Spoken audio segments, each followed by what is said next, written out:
Hi friends, எல்லோரும் எப்படி இருக்கீங்க? நல்லா இருக்கீங்களா? இன்றைக்கி அக்டோபர் 2 காந்தி ஜெயந்தி. உங்கள் எல்லாருக்குமே தெரியும். காந்தியை பற்றி சில தெரியாத தகவல்கள் நான் வந்து உங்களுக்கு சொல்கிறேன். சிலருக்கு தெரிஞ்சிருக்கலாம். எனக்கு தெரிஞ்ச ஆனால் அதிகம் வெளியில் தெரியாத சில விஷயங்கள் நான் வந்து உங்களுக்கு கேதர் பண்ணி நான் இந்த வீடியோவில் உங்களுக்கு நான் வந்து ஷேர் பண்ணுறேன்.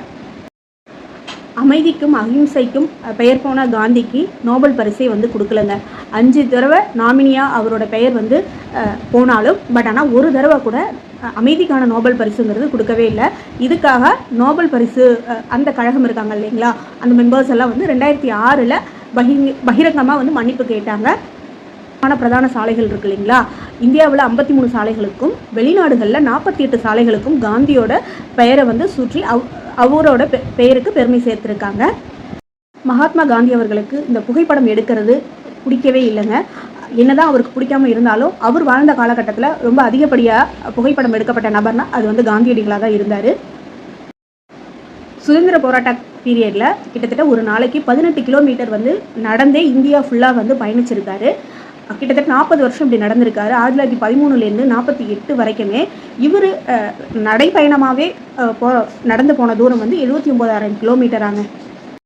மகாத்மா காந்திக்கு பெருமை சேர்க்கிற விதமாக அமெரிக்கா 1961 ஜனவரி 26 தபால் தலையை வந்து வெளியிட்டாங்க. அதே மாதிரி போலந்து நாடு வந்து அஞ்சல் அட்டையும் வந்து வெளியிட்டு மகாத்மா காந்திக்கு பெருமை சேர்த்தாங்க. தேச தந்தை அப்படின்னு கூப்பிட்டவர் முதல்ல அந்த பெயரை வழங்கியவர் நேதாஜி சுபாஷ் சந்திர போஸ். அதே மாதிரி மகாத்மா அப்படின்னு சொல்லி அழைச்சவர், அந்த பட்டத்தை கொடுத்தவர் வந்து ரவீந்திரநாத் தாகூருங்க. இந்த 2 பேரும் தான் வந்து இந்த பெயர்களை வந்து முதல்ல காந்திக்கு வந்து கொடுத்தாங்க.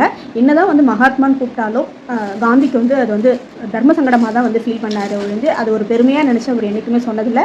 இதை பல சந்தர்ப்பங்களில் வந்து தனக்கு அந்த மகாத்மாங்கிற வார்த்தைக்கு நான் வந்து தகுதி இல்லாதவன் அப்படிங்கிற மாதிரி தான் வந்து மீன் பண்ணி அவர் நிறைய மேடைகளில் வந்து பேசியிருக்காரு. இப்போ நம்மளோட ரூபாய் நோட்டுகளில் இருக்கிற காந்தியோட ஃபோட்டோவானது 1946 எடுக்கப்பட்ட ஃபோட்டோ. எந்த புகைப்பட கலைஞரால் எடுக்கப்பட்டது அப்படிங்கிறது சரியாக தெரியல. ஆனால் 1946 எடுக்கப்பட்ட புகைப்படத்தை தான் வந்து ரூபாய் நோட்டுகளில் நம்ம பார்த்துட்ருக்கோம். அதே மாதிரி 1969 தான் முதல்ல ரூபாய் நோட்டில் வந்து அவருக்கு பெருமை சேர்க்கிற விதமாக வந்து அச்சிடப்பட்டாங்க.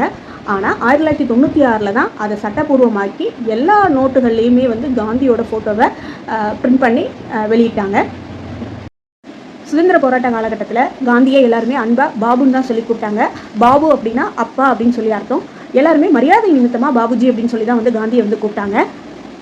அதே மாதிரி அவர் சுதந்திரத்துக்காக மட்டுமே வந்து அவர் போராடலைங்க. தீண்டாமைக்காகவும் பெண்கள் அடிமைத்தனத்துக்காகவும் குழந்தை திருமணத்திற்காக தடை பண்ணுறதுக்காகவும் அவர் ரொம்பவே வந்து போராடினார். காந்திஜியோட மனைவி கஸ்தூரிபாய் அம்மையார் வந்து காந்தியோட 1 வயசு வந்து மூத்தவங்க. அவங்கள சிறை வச்சுருந்தாங்க 1944. இதே சுதந்திர போராட்ட விஷயமா 1944 சிறை வச்சுருந்தாங்க.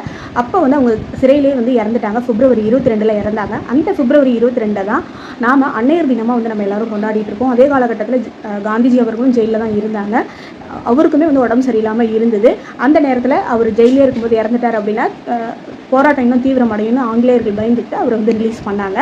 அதே மாதிரி காந்திக்கும் கஸ்தூரிபாய் அம்மையாருக்கும் குழந்தை திருமணம் நடைபெற்று இவங்களுக்கு 16வது வயதில் முதல் மகன் பிறக்கிறாரு.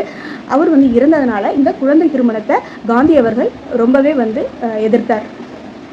காந்தி அவர்கள் கடவுள் இருக்கிறத மனப்பூர்வமாக வந்து நம்பினார். அது எப்பப்பெல்லாம் வந்து அவருக்கு சந்தர்ப்பம் கிடைக்குதோ அதை வந்து உறுதியாக வந்து அவர் சொன்னார். கடவுள் தன்னோட இருக்கிறத அவர் உணர்றதா பல மேடைகளில் அவர் வந்து சொல்லியிருக்காரு. அதே மாதிரி இணையம் இப்போ இருக்கிற காலகட்டம் மாதிரி ஒரு ஃபோன் ஃபெசிலிட்டியோ இல்லை ஒரு இன்டர்நெட் இல்லாத ஒரு சூழலில் அவர் இந்திய மக்களையே வந்து ஒன்று திரட்டி, அதுவும் அஹிம்சை அமைதியான முறையில் தான் போராட்டணும்னு அவர் அந்த ஒன்று திரட்டின விதம்லாம் மிகப்பெரிய ஆளுமை தான். இந்த காலகட்டத்தில் அவர் இருந்தார் அப்படின்னா மிகப்பெரிய மாற்றத்தை அவர் வந்து கண்டிப்பாக வந்து கொண்டுட்டு வந்திருப்பார். இந்த அவரோட பிறந்தநாள் அக்டோபர் 2 நம்ம அவருக்கு எல்லாருமே வந்து அஞ்சலி செலுத்துவோம். நன்றி, வணக்கம். என்னோட சேனல் பார்த்துட்டு வர்றவங்க எல்லாருக்குமே வந்து நன்றி. என்னோட சேனல் நிறைய பேர் வந்து சப்ஸ்கிரைப் பண்ணாமல் தான் பார்த்துட்ருக்கீங்க. ஒரு 10% தான் வந்து பார்த்துட்ருக்கவங்கள வந்து சப்ஸ்கிரைப் பண்ணியிருக்காங்க. நீங்கள் எனக்கு சப்ஸ்கிரைப் பண்ணி சப்போர்ட் பண்ணிங்கன்னா எனக்குமே அது வந்து மோட்டிவாக இருக்கும். எனக்கு என்னோட வீடியோ உங்களுக்கு பிடிச்சிருக்கு அப்படின்னா சப்ஸ்கிரைப் பண்ணிக்கோங்க. இது மாதிரி நிறைய நல்ல விஷயங்கள் நான் தொடர்ந்து அப்டேட் பண்ணுறேன். நோட்டிஃபிகேஷனுக்கு பெல் பட்டனை அழுத்திக்கோங்க. ஃப்ரீ டைமில் புதுசாக பார்க்குறீங்க அப்படின்னா ஃப்ரீ டைமில் என்னோட சேனல் வந்து விசிட் பண்ணுங்கள். உங்களுக்கு பிடிச்சது அப்படின்னா எனக்கு சப்ஸ்கிரைப் பண்ணி சப்போர்ட் பண்ணுங்கள். இந்த வீடியோ உங்களுக்கு பிடிச்சதுன்னா லைக் பண்ணி ஷேர் பண்ணுங்கள், கமெண்ட்டும் பண்ணுங்கள். ரொம்ப நன்றி, வணக்கம்.